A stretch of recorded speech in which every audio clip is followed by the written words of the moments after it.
Picture this. It is August 15, 1947. We have just gained independence from the United Kingdom. India is a new nation but born into total darkness. Only a handful of major cities and 1,000 villages had electricity. Rest of the nation was in darkness. Its economy was in ruins, treasury empty. Average life expectancy of a person was 32 years. Average income was 250 rupees. But fast forward over 75 years, we are the fifth largest economy in the world, fast progressing to become the third largest economy by the end of this decade. We lay more roads than any other country in this world. We have landed our probe in the south pole of the moon and being the first country to do so. But in all this, are we achieving the path to progress and becoming a developed nation, or are we leaving a handful of people behind? Hi guys, welcome to my YouTube channel, Everything with Dr. James. Today, as we commemorate the Independence Day of India, let's see the journey we have taken over a period of time and where we need to improve and where we are lacking. Now let's speak about the good things first. India's GDP at the time of independence in 1947 was just 2.7 lakh crore. Today it is 330 lakh crore, a giant quantum leap. It didn't happen overnight. In the years after independence, we concentrated on building industries, steel plants, dams.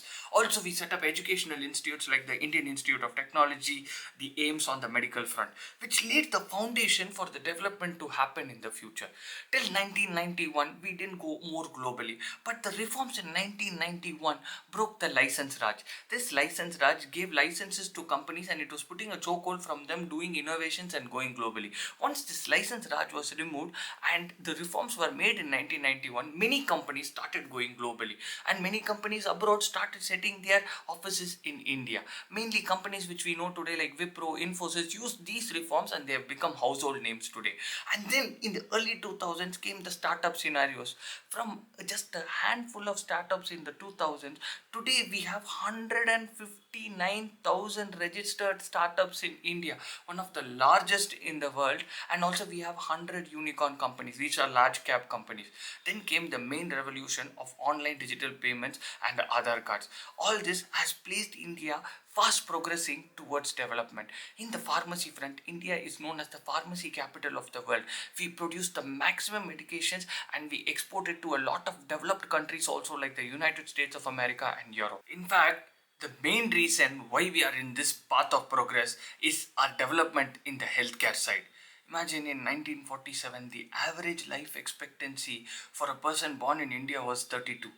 Fast forward 2025, it is 71. Nearly we have doubled an average life expectancy of a person born in India. How did this happen? Western countries took over a century to reach that doubling the rate. But how did India do it in such a short span? This is something which needs to be done as a case study. First thing which we fought was the infectious disease which was prevalent in India. In the mid 20th century, we had lot of diseases like smallpox, polio, malaria, which was claiming lot of lives. Our immediate thing was to remove polio from the country. In 1990, there was a global report saying that 60% of the total polio cases were present in India only. This was mainly a misinformation, but still Indian government fought it. They went door to door. Imagine going door to door in rural villages which are situated high on hilltops. They walked, they went there, vaccinated everybody. By 2014, the WHO said that polio has been eradicated from India. We have also played our part in eradicating smallpox. Our infant mortality rate has been cut down by more than 75%. We have rural healthcare centers which are set up everywhere in the country such that at least basic medical care can be provided to every Indian citizen. We have the ASHA workers who walk by foot to deliver this healthcare to even the most remote places in India. This is one of the main reasons India is in the path of progress we are seeing today. Take for example COVID. During COVID, our healthcare industry showed what they are capable of. We produced vaccine and we exported this vaccine to over 100 countries, which placed our place in the pharmacy industry of the world as one of the top countries in the world. If the economy is the engine and the healthcare is for the well-being of the passengers, the infrastructure of the country is the one on which the entire country travels on. The infrastructure of India has seen an exponential growth from just 91,000 kilometer of road in the early 2000s. Today we have 1,46,000 kilometer of road connecting every nook and corner of the country. From ports to harbors to airports, we have connected. The number of airports have nearly doubled in the recent years. Our metro lines, which were just a dream, today is present in over 20 cities in India. The other things which made us fast towards progress was the Green Revolution in 1960s. This Green Revolution made India self-sufficient for food, and today we don't rely on any country for our food, and we produce our own food and we eat them, and in fact we export these food products to other countries also, which is helping our economy to boom. The other major factor where we have improved is the United Payment Services, which is allowing us to transfer online money from one bank to the other. Today, most of us don't carry cash with us. We usually use our mobile phones, have a QR code, we pay and we go. This is one of the main reasons our country is progressing today. Till now, we have spoken about the good things which have happened in our country. Now let's see practically what is actually happening in our country. The recent Global Inequality Index tells that the income of India, the richest top 1% earn 50% of the nation's wealth, and the bottom half, 50% of people, that is 700 million people, earn only 6% of the total wealth. See the gross inequality here. We want to have something called as a trickle down economy. That is, if the top person earns, it will slowly trickle down and it will come to the lowest people present. Low, I mean saying that the people who are not reached the level of the top 1%. But in India, this trickle down economy is not happening. The richest get richer and the poor person remain as it is. We can see this stark inequality as we move from the metro to rural India. In metros like Mumbai, Chennai, Bangalore, Delhi, we are seeing towering skyscrapers coming up, showing us that we can compete with the Western nations. But as we go into the rural India, which is the majority of the landscape of India, we can see that there is a stark inequality. Still, they are not developed. Still, mobile connection is difficult to get there. Also, we are seeing people who lack opportunities there. It's not like talented people are not there. Everybody is there everywhere, but only if you're giving an opportunity to them to show their talent, then only they'll be able to do. My main thing is of this video is to just make sure that we all work in such a way that we make sure that opportunity reaches every individual in India.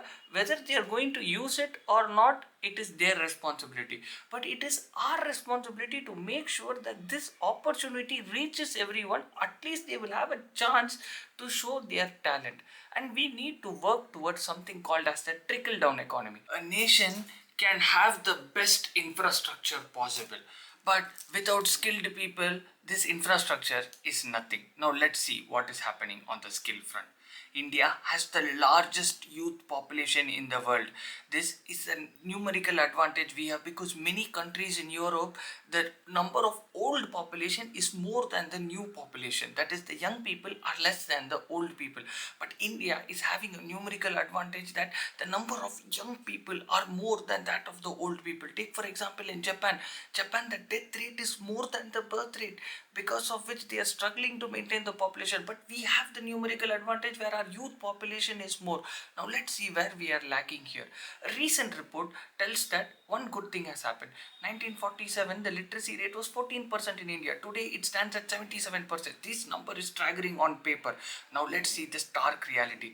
There is a recent survey which I came across in which they told that in many rural schools in India, a class 5 student couldn't read what a class 2 student book says, meaning that he has passed from class 1 to class 5, but his knowledge of that class 5 student was not equal to what is expected of him in class 2, and this was in 70% of the total class number. This was not in a single school. This survey was done in many schools and they found this.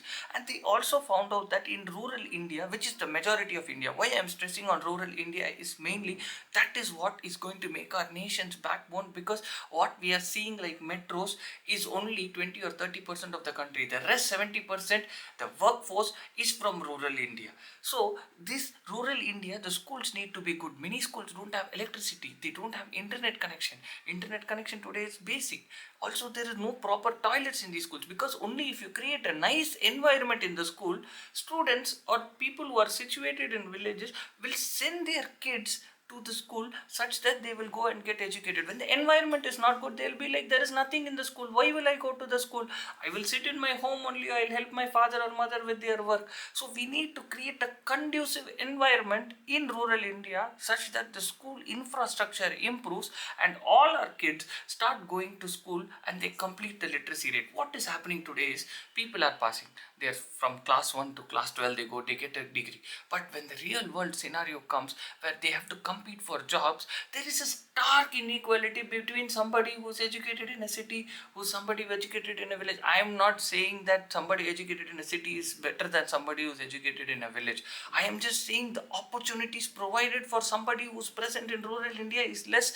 Unless he puts in maximum effort, he's not able to compete with the person who's actually given the opportunities. So I am just saying that we need to work towards an environment where we are able to provide these opportunity to the young population of India, and most importantly teach them the skills which are needed to survive in today's world, because that is what is going to form the backbone of our economy, and it is going to take our nation to great heights. For any nation to be developed, we need to concentrate on our industries, and our industries have to scale up.